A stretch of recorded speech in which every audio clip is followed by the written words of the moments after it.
ஜெயலலிதா உயிரிழந்த நிலையில்தான் அப்பல்லோ மருத்துவமனைக்கு கொண்டு வரப்பட்டார் என்று அப்பல்லோ பெண் மருத்துவர் அதிர்ச்சி தகவலை வெளியிட்டுள்ளார்.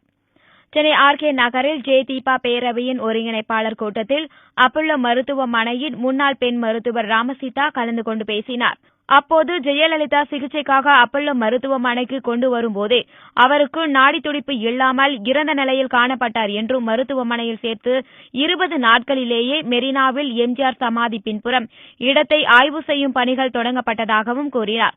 மேலும் இதனால் தான் அப்பல்லோவில் இருந்து ராஜினாமா செய்ததாக கூறிய அவர், இந்த உண்மைகளை விசாரணை கமிஷனிலும் கூற தயாராக இருப்பதாக தெரிவித்தார்.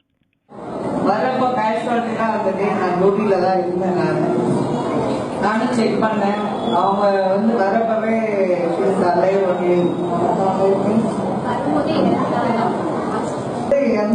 வந்தாங்க. அவங்க உடம்புல உயிர் இல்லாமல் தான் வந்தது.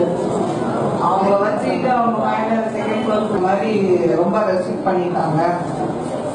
அதுக்கப்புறம் அவங்க இது பண்ணி எப்படி ப்ரிசர்வ் பண்ணுவாங்க வந்தாரு. இந்த ஸ்டேட்ஸ்ல இருந்து அவங்க வந்தாங்க. அந்த ஹோல்ஸ் போட்டது கூட அதனாலதான், அந்த ப்ரிசர்வேஷன் பண்றதுக்காக தான் அந்த ஹோல்ஸ் போட்டாங்க.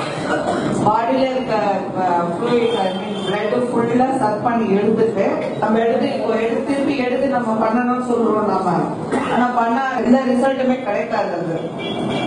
அவங்க இறந்தப்போ அதுக்கு பிஃபோர் 20 days பிஃபோரே எம்ஜிஆர் சமாதிக்கு பின்னால எல்லா வழியும் நடக்காது.